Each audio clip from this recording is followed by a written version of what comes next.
Welcome back everyone. Power of zone के और एक नए वीडियो में आप सभी का फिर से स्वागत करता हूं। इस वीडियो में हम बात करने वाले हैं ऑप्शन स्प्रेड की। देखिए, इस वीडियो को बनाने का एक ही पर्पस था, क्योंकि ऑप्शन स्प्रेड की वजह से बहुत सारे लोगों को जो फिजूल का लॉस होता है उससे बचाना। यहाँ पर हम डिटेल में बात करेंगे कि स्प्रेड क्या होता है और उसके वजह से कैसे लॉस होता है लोगों को। हालांकि ये बहुत माइनर चीज समझते हैं लोग, लेकिन उसी से ही उनको लॉस झेलना पड़ता है। तो चलिए हम वीडियो को स्टार्ट करते हैं। पहले हम समझते हैं स्प्रेड क्या होता है। अगर मैं बहुत ही सिंपल वे में समझाऊं तो जो ऑफर प्राइस होती है एंड बिड प्राइस, इन दोनों में जो डिफरेंस आता है उसको हम स्प्रेड बोलते हैं। और अगर मैं सिंपली बात करूं, जितना ज्यादा स्प्रेड होगा उतनी लो लिक्विडिटी होगी उस स्टॉक में, मतलब जिसको हम बोलते हैं इनलिक्विड स्टॉक्स। अगर बात करें हम लो स्प्रेड की, जहां पर कम से कम स्प्रेड होता है वहां पर ज्यादा से ज्यादा लिक्विडिटी होती है, मतलब जहां ज्यादा से ज्यादा लोग वहां पर पार्टिसिपेट करते हैं। इसका मतलब मैं अगर बाय करूं तो इमीडिएटली एग्जिट होना चाहिए। अगर मैं बाय करने के बाद मैं इमीडिएटली नहीं एग्जिट हो पा रहा हूं, इसका मतलब वो स्ट्राइक प्राइस, वो स्टॉक इलिक्विड होता है। आई होप ये इन स्लाइड से आपको पता चला होगा। अगर नहीं भी पता चले तो मैं आपको प्रैक्टिकल प्रैक्टिकल भी एग्जांपल समझाऊंगा। चलिए फिर आगे जाते हैं हम। देखो, एग्जाम्पल में मैंने प्रैक्टिकल एग्जाम्पल समझाने की कोशिश की है। ये चार्ट है हमारा एमएनएम का। ध्यान देना यहाँ पर, अगर हम बात करें स्प्रेड की तो कैसे कैलकुलेट करोगे। ऑफर प्राइस है, चेक कर लेना ऑफर प्राइस कहाँ पर है। देखो यहाँ पर इस एरिया में ऑफर प्राइस है एंड ये है बिड प्राइस। तो हम कैसे स्प्रेड निकालते हैं, यहाँ पर चेक करते हैं। देखो, आस्क प्राइस हमारी कितनी है। देखो, आस्क मतलब ऑफर प्राइस होती है। आस्क प्राइस है हमारी 32.95, बिड प्राइस है हमारी 31.15। तो अगर मैं स्प्रेड को कैलकुलेट करूं तो यहां पर स्प्रेड आ रहा है मेरा 1.80। ठीक है, तो स्प्रेड की वजह से मुझे कितना लॉस होगा, तो लॉस होगा मुझे 1.80। ये तो स्प्रेड है एंड उसके साथ हम मल्टीप्लाई करेंगे लॉट साइज, तो मेरा एक्चुअल लॉस आएगा वो है 1260। ये सिर्फ ये फ्लक्चुएशन के वजह से नहीं है, ये सिर्फ स्प्रेड के वजह से आया है लॉस। तो प्राइस का अप्रिसिएशन डेप्रिसिएशन वो तो बात की बात है, प्राइस ऊपर जाना नीचे आना वो तो सेकंड थिंग है, लेकिन आप पहले यहाँ पर स्प्रेड के वजह से लॉस में जा चुके हैं। तो आपको क्या करना पड़ेगा, स्प्रेड आपको क्या हेल्प करेगा, जितना अभी बड़ा डिफरेंस है ना 1.80 का, कम से कम डिफरेंस हो ऐसी स्ट्राइक आपको सिलेक्ट करनी है। मतलब इसका मतलब क्या है, देखो अब स्प्रेड का, अगर मैं ऑफर प्राइस, देखो ऑफर प्राइस पे हम खरीदते हैं, बिड प्राइस पे हम सेल करते हैं। ऑफर प्राइस पे बाय, बिड प्राइस पे सेल। तो अगर मैंने 32.95 पे बाय कर लिया, मतलब मुझे अभी के अभी बाय करना है मार्केट प्राइस पे, तो 32.95 पे मैंने बाय कर लिया एमएनएम की 1560 की स्ट्राइक। तो मुझे अभी अभी के अभी एग्जिट करना है, तो मुझे मैं कहां पर एग्जिट हो जाऊंगा, बिड प्राइस पे 31.15 पे। तो मुझे यहाँ पर 1260 का इमीडिएट लॉस हो जाएगा, यहीं के यही, बिना कुछ रीजन के। ठीक है, तो ये बहुत ज्यादा इंपॉर्टेंट चीज होती है कि स्प्रेड चेक करना किसी भी स्टॉक का। मैं आपको क्या बोलूंगा कि निफ्टी 50 के जो स्टॉक्स होते हैं उनमें ज्यादा फोकस करने की कोशिश करो। हालांकि देखा जाए एमएनएम भी निफ्टी 50 का ही पार्ट है, लेकिन कभी कभी जो बीच में स्प्रेड होता है, ज्यादा करके आप मॉर्निंग में देखना, मॉर्निंग में बहुत बड़ा स्प्रेड होता है। तो मॉर्निंग में 9:45 के अराउंड फिर सेटल होने की कोशिश होती है।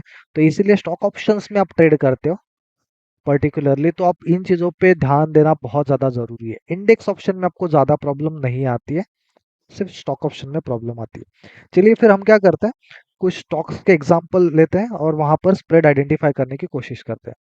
चलिए दोस्तों, मैं आ गया हूँ रिलायंस के चार्ट पर, और मैं क्या करूंगा, यहाँ पर 2620 की स्ट्राइक प्राइस यहाँ पर बाय करने की कोशिश करता हूँ। कभी भी याद रखना, ये डिफरेंस हमेशा चेक कर लेना ऑफर एंड बिड का। अगर मैं देखूं यहाँ पर डिफरेंस, तो हम कैलकुलेट करते हैं 55.80 माइनस 55.05। तो डिफरेंस आ रहा है 0.75 और इसकी लॉट साइज कितनी है 250 की।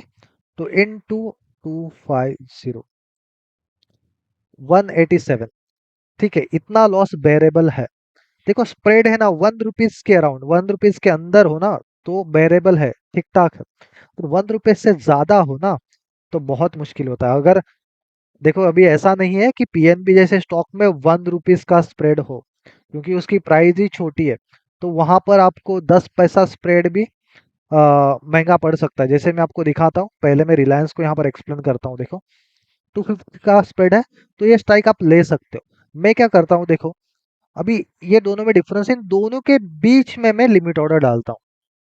इन दोनों के बीच में मतलब offer price and bid price, इन दोनों के बीच में मैं ऑर्डर डालता हूँ। बहुत बार ऐसा होता है कि मिल जाती है ऑर्डर, मतलब मैं अभी इतना डिफरेंस है ना 54.80 एंड 55.05, तो मैं क्या करता हूँ यहाँ पर 55.40 के अराउंड या 50 के अराउंड ऑर्डर लगाता हूँ। Most of the time order मिलती है, ठीक है। अभी हम आते हैं पीएनबी जैसे स्टॉक्स पे,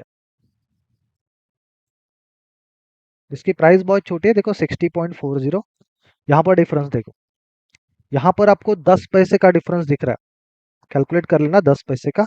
इसकी लॉट साइज है 16,000, लॉट साइज है 16,000, तो स्प्रेड आया मेरा 10 पैसे का इन टू 16,000 करना, समझे। इसलिए बोल रहा हूँ कि स्टॉक की प्राइस देखना, प्रीमियम देखना, प्रीमियम के हिसाब से आप चेक कर लेना। इसमें 1600 रुपया लॉस दिखा रहा है स्प्रेड का, ठीक है। स्टॉक ऑप्शन में ये नॉर्मल होता है, इसमें कोई बड़ी बात नहीं है इतना स्प्रेड होना। लेकिन इंडेक्स ऑप्शन में आपको ये कम दिखेगा। इंडेक्स ऑप्शन में आपको, देखो मैं आपको दिखाता हूँ बैंक निफ्टी।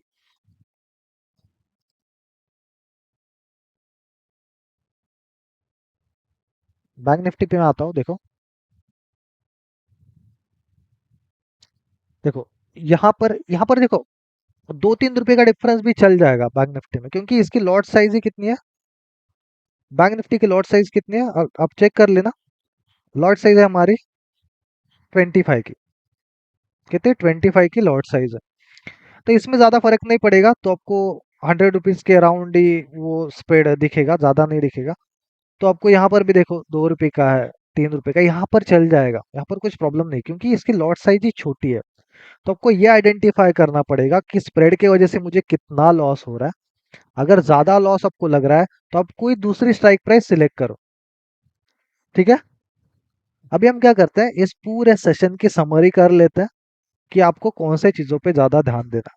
समरी सेक्शन में हम आते हैं और यहाँ पर हम देखने की कोशिश करते हैं। पहला पॉइंट मैंने लिखा है, देखो आपको ऐसी स्ट्राइक प्राइस सिलेक्ट करनी चाहिए जिसमें कम से कम स्प्रेड हो। चाहे आप ऑप्शन बाइंग की बात करें या सेलिंग की बात करें, दोनों भी केसेस में ये अप्लाई हो जाता है। जैसे कि मैंने अभी बताया ये पॉइंट कि इंडेक्स ऑप्शन में बहुत कम स्प्रेड होता है, तो यहाँ पर स्प्रेड की वजह से लॉस होने के चांसेस बहुत कम होते हैं। स्टॉक ऑप्शंस की अगर बात करें तो इनमें स्प्रेड ज़्यादा होता है मोस्ट ऑफ द टाइम, तो इसमें ज़्यादा चांसेस होते हैं कि आपको स्प्रेड के वजह से लॉस हो। और लास्ट हम पॉइंट जहां पर नोट करते हैं कि आप हमेशा लिमिट ऑर्डर डाल लेना। कोई भी स्टॉक ऑप्शंस का ट्रेड एग्जीक्यूट करते हो, हमेशा लिमिट ऑर्डर का यूज करना, क्योंकि मार्केट ऑर्डर पे एक प्रॉब्लम हो जाता है कि कभी कभी फ्रैक्शन ऑफ सेकंड में अगर आप एग्जीक्यूट कर रहे हो मार्केट ऑर्डर पे, तो फ्रैक्शन ऑफ सेकंड में आपको किसी हायर प्राइस पे बाय कराएगा, तो वहां पे प्रॉब्लम हो सकती है। और एक चीज, जब प्राइस वन वे ऊपर जा रही है तो वहां पर बाइंग करने की कोशिश नहीं करना, क्योंकि क्या होता है फिर गामा बढ़ जाता है प्राइस का और फिर आपको हायर प्राइस पे परचेस करते हैं आप। तो कभी भी प्राइस अच्छे सेटल हो, मतलब आपका कोई भी अंडरलाइंग सेटल हो, तभी आपको ऑप्शन बाइंग या सेलिंग करनी चाहिए, क्योंकि वहां पर एक अच्छा स्प्रेड मिल जाता है आपको। लेकिन प्राइस वन वे मूव करती है तो स्प्रेड बढ़ जाता है, तो आप हायर प्राइस पे ट्रेड एग्जीक्यूट होने के चांसेस ज़्यादा होते हैं। ये मैं ऑप्शन बायर के लिए ज़्यादा कह रहा हूँ। और लिमिट ऑर्डर आपको मैंने बताया कि आपको दो offer price and bid price के बीच में आप एंट्री डालते हो, तो अब बहुत प्रेफर्ड तरीका होता है जो मैं यूज़ करता हूँ, आप भी यूज़ कर सकते हो। आपको वीडियो कैसी लगी आप ज़रूर मुझे कमेंट बॉक्स में बता देना। Thank you for watching this video.